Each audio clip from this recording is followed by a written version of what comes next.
আসসালামু আলাইকুম। আমি আজকে আরও একটা রেসিপি শেয়ার করতে যাচ্ছি, যেটা কিনা আমাদের বাঙালিদের অনুষ্ঠানে অথবা বাসাবাড়িতে এই মুড়িঘণ্টটা রান্না করা হয়। তো আজকে আমি মুগ ডালটা যেভাবে আস্ত রেখে বা একদম পারফেক্টভাবে অল্প মশলায় এই মুড়িঘণ্টটা রান্না করব, তারই একটা রেসিপি আপনাদের মাঝে শেয়ার করছি। তো আশা করি রেসিপিটা ভালো লাগবে। তো প্রথমে এই জন্য এখানে আমি এরকম একটা সাইজে কাতল মাছ নিয়েছি, আর এ থেকে যে মাথাটা, ওই মাথাটা আমি নিয়ে নেব। এই যে মাথাটাকে ধুয়ে কেটে পরিষ্কার করে নিয়েছি। তো তারপরে এই যে মাথার ভিতর থেকে যে একদম ফুলকোগুলো ওগুলো ফেলে দিয়েছি, দিয়ে একদম পরিষ্কার করে নিয়েছি। তো এই মাথাটাকে এখন আমি হলুদ মরিচ তারপরে অল্প একটু তেল দিয়ে ভালোভাবে মেখে নেব, এতে করে যে মাথাতে একদম মশলাটা ভালোভাবে আটকিয়ে যাবে। তো যে কোনো মাছের ক্ষেত্রেই কিন্তু মাছটাকে প্রথমেই ম্যারিনেট করতে হলে এরকমভাবে অল্প একটু সরিষার তেল দিয়ে যখন মাছটাকে ম্যারিনেট করা হয়, এতে করে কিন্তু মাছে যে মশলাটা একদম ভালোভাবে গায়ে লেগে যায়। তো চেষ্টা করবেন এইভাবেই মাছের মলিদা করার জন্য। তো এই মাছটাকে এক সাইডে রেখে দিচ্ছি, তারপরে চুলায় একটা প্যান বসিয়ে দিয়েছি। পর্যাপ্ত পরিমাপ প্যানটা গরম করে নেওয়ার পরে এখানে প্রায় 250 গ্রামের মতো আমি মুগ ডাল নিয়েছি। তো সেম প্রসেস করে আপনারা যে কোনো মাছের মাথা দিয়েই কিন্তু এই রেসিপিটা তৈরি করে নিতে পারবেন। তো আজকে আমি কাতল মাছের মাথা দিয়ে রান্নাটা করছি।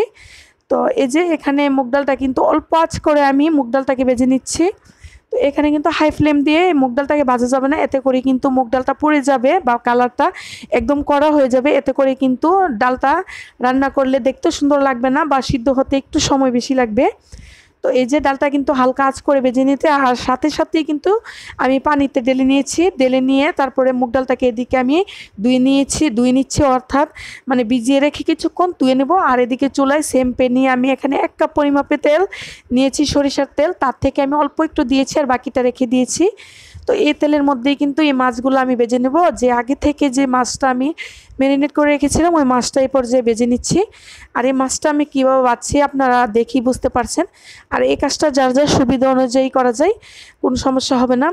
তো এই যে মাছের মাথাটা কিন্তু একদম ভিতর থেকে যে ভালোভাবে ভাজা ভাজা হয়ে যাবে, এরকমভাবেই কিন্তু আমি মাছের মাথাটা ভেজে নিচ্ছি, আস্ত রেখেই ভেজে নিচ্ছি। চাইলে আপনারা মাছের মাথাটাকে কিন্তু একটু ছোট ছোট করে নিতে পারেন। তো আমি এই পর্যায়ে আস্ত রাখছি, পরবর্তীতে মাছের মাথাটাকে একটু ছোট করে নেব। তো এই যে মাছের মাথা ভাজা হয়ে গেলে চুলা থেকে আমি প্যান থেকে নামিয়ে নিয়েছি। তো যে অবশিষ্ট তেলটা রয়ে গেছে বাকি, ওই তেলটার সাথেই আমি আরও যে তেলটা ছিল ওইটা দিয়ে দিচ্ছি। আর রান্নার স্বাদটাকে অনেক গুণ বাড়ানোর জন্য আমি এখানে 1 চা চামচের মতো মেথি দিয়েছি, এতে করে কিন্তু রান্নার স্বাদটা খুবই ভালো আসবে। আর এখানে দিয়ে দিচ্ছি কিছুটা গোটা মশলা দিয়েছি। গোটা মশলার মধ্যে এখানে আছে এলাচ, দারচিনি, তারপরে কিছু দিয়েছি লং, আর কিছু দিয়েছি কালো গোলমরিচ। তো তারপরে এখানে 1/2 কাপের মতো পেঁয়াজ কুচি দিয়েছি, আর দিয়েছি এখানে 4-5টা রসুন, বড় রসুনের কোয়াগুলো একটু কুচি করে এখানে নিয়ে নিয়েছি। তো এই পর্যায়ে দেওয়ার পরে এখানে আমি এই পেঁয়াজটাকে হালকা আঁচ করে এরকমভাবে লালচে বর্ণ করবো না, হালকা আঁচ করে সাদা কিছুটা কালার চেঞ্জ হওয়ার পরে এখানে মশলা অ্যাড করে দিচ্ছি। তো 2 টেবিল চামচ করে এখানে আমি আদা রসুন বাটা নিয়েছি। তো এই রান্নাটা যে যতটুকু করবেন তার পরিমাপে কিন্তু মশলাগুলো অ্যাড করতে হবে। তো এই যে মশলাগুলো দেওয়ার পরে কিন্তু এই মশলাটা ভালোভাবে তেলের সাথে ভালো করে ভেজে নিচ্ছি, এতে করে যে মশলাতে একটা কাঁচা ফ্লেভার থাকে ওটা চলে যাবে। তারপরে এই যে এখানে দেখতেই পাচ্ছেন আমার হাতে একটা টমেটো, তার থেকে অর্ধেকটা টমেটো আমি এ পর্যায়ে এখানে দিয়ে দিব, এতে করে কিন্তু এই রান্নার স্বাদটা অনেক গুণ ভালো আসবে। তো এই যে টমেটোটাকে কিন্তু আমি এরকম কুচি করে দিয়েছি। তো দিয়ে এই মশলার সাথে কিছুক্ষণ ভেজে নিয়েছি। তারপরে এই পর্যায়ে এসে এখানে আমি কিছুটা পানি অ্যাড করে দেব, কারণ এখানে আমি শুকনো মশলা যেগুলো দেব পানি দিয়ে কিন্তু মশলাটা কষাতে হবে। তো সেই জন্য আগেই পানিটা আমি এখানে দিয়ে দিয়েছি। তো এই যে পানিটা দেওয়ার পরে তারপরে নেড়েচেড়ে নিয়ে এখানে আমি শুকনো মশলাগুলো দিয়ে দিচ্ছি। তো এই যে এখানে দিয়েছি 1/2 চামচ থেকে একটু বেশি হলুদ গুঁড়ো, তারপরে দিয়েছি পরিমাণ মতো লবণ, আর দিয়ে দিচ্ছি এখানে 1/2 চামচ অর্থাৎ 1 চামচই হবে। তারপরে এখানে জিরে গুঁড়ো, আর দিয়েছি ধনিয়া গুঁড়ো, তারপরে দিয়েছি স্বাদ অনুযায়ী মরিচটা যারা যতটুকু জাল খেতে চান সেই পর্যায়ে দিবেন। এখানে আমি কাঁচা মরিচ অ্যাড করছি, সেই জন্য কিন্তু গুঁড়া মরিচটা অল্প একটু দিয়েছি, অর্থাৎ 1/2 চামচ থেকে কিন্তু একটু বেশি দিয়েছি। চাইলে আপনারা গুঁড়ামরিচ আরও বাড়িয়ে দিতে পারেন। তো এই যে দেখতে পাচ্ছেন এই মশলাটা কিন্তু বেশ খানিকক্ষণ কষিয়ে নিয়েছি, এতে করে কিন্তু মশলা থেকে তেল ছেড়ে দিয়েছে। তো তারপরে এই পর্যায়ে আমি যে আগে থেকে মাথাগুলো ভেজে রেখেছিলাম ওগুলো এখানে এই পর্যায়ে দিয়ে দেবো। তো এইগুলা দেওয়ার পরে কিন্তু মাছটাকে মাথাটাকে ভালোভাবে কিন্তু এখানে কষিয়ে নেব। তো তো এই কাজটা কিন্তু আমি আমার সুবিধা অনুযায়ী অর্থাৎ অনেকক্ষণ সময় নিয়ে কাজটা করছি, পুরোপুরিটা কিন্তু ভিডিওতে দেখানো যাচ্ছে না। তো আমি এই কাজটা কিন্তু অনেকক্ষণ সময় নিয়ে মাছটা এই যে পানি অ্যাড করে কিন্তু মাছটাকে প্রায় 2-3 বার ঢাকনা উঠিয়ে অল্প একটু নাড়াচাড়া করে নিয়ে মাছটাকে কষিয়ে নিতে হবে। এতে করে যে মানে মাথার ভিতরে যে মশলাটা ভালোভাবে ঢুকে যাবে আর এই মুড়িঘণ্টটা খেতে খুবই অসাধারণ লাগবে। তো সাধারণত কিন্তু বিয়েবাড়িতে এরকমভাবেই মুড়িঘণ্টটা রান্না করা হয়। অবশ্যই যদি ফলো করে রেসিপিটা একদম বিয়েবাড়ির স্বাদটাই পাবেন আশা করি।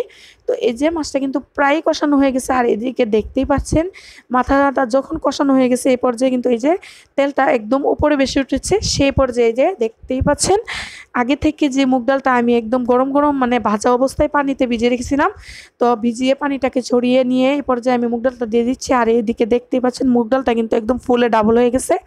তো এই মুগ ডালটা কিন্তু সিদ্ধ হতে একদমই সময় বেশি লাগবে না, অল্প সময়ে কিন্তু এই মুগ ডালটা সিদ্ধ হয়ে যাবে। তো এই মুগ ডালটাকে কিন্তু আমি ভালোভাবে মাথাটার সাথে মিশিয়ে তো ঢাকনা দিয়ে কিছুক্ষণ সময় আমি কিন্তু কষিয়ে নিয়েছি, প্রায় 2-3 বার কিন্তু আমি মাঝখানে ঢাকনা উঠিয়ে এই ডালটাকে কষিয়ে নিয়েছি। এই যে দেখতেই পাচ্ছেন কষানো হওয়ার পরে কিন্তু ডালটার কালারটাই চেঞ্জ হয়ে গেছে। তো এদিকে কিন্তু এই যে এ পর্যায়ে আমি এখানে মানে এই ডালে যতটুকু পরিমাণ জল লাগবে আমি এই জলটা এখানে দিয়ে দেবো।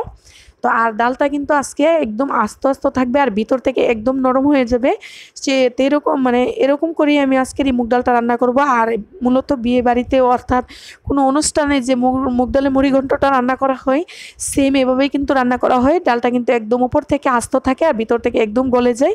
তো সেম রেসিপিটাই যদি ফলো করে আপনারা বাসায় রান্না করেন আশা করি বিয়েবাড়ির স্টাইলে যে মুগ ডালটা রান্না হয় সেটাই একদম পারফেক্ট রেসিপিটা রান্না করতে পারবেন। তো আর এই যে দেখতে পাচ্ছেন আমি যে অর্ধেকটা টমেটো রেখেছিলাম ওই টমেটোটা এখানে দিয়ে দিচ্ছি, আর দিয়ে দিচ্ছি 2-3টা কাঁচামরিচ, আর দিয়ে দিচ্ছি মানে 2-3টা অল্প একটু অর্থাৎ 1 চামচের মতো হবে ধনিয়া পাতা কুচি, আর দিয়ে দিচ্ছি টালা একদম ভাজা যে গ্রান ওঠা যে জিরেটা ওই জিরে আমি দিয়েছি এখানে 1 চামচ। এতে করে যে মুগ ডালের যে একটা ফ্লেভার এটা এত বেশি ভালো আসবে। অবশ্যই যদি রেসিপিটা ফলো করে বাসায় রান্না করেন আর আমার মানে ভালো লাগে আমাকে কমেন্টের মধ্যে জানাতে পারেন। তো এই যে আজকে রান্না কিন্তু প্রায় শেষের দিকে, তো একটা বাটিতে সার্ভ করে দেখিয়ে দিচ্ছি মুগ ডালটা ভিতর থেকে একদম সফট আর উপর থেকে একদম আস্তে আস্তে রয়ে গেছে। ডালটা দেখতে যেমন সুন্দর খেতে খুবই অসাধারণ। আজকের এই রেসিপি যদি এ পর্যন্ত ভিডিওটা আপনারা দেখে থাকেন আর আমার ভিডিওটা একটু ভালো লেগে থাকে প্লিজ ভিডিওতে একটা লাইক দিবেন।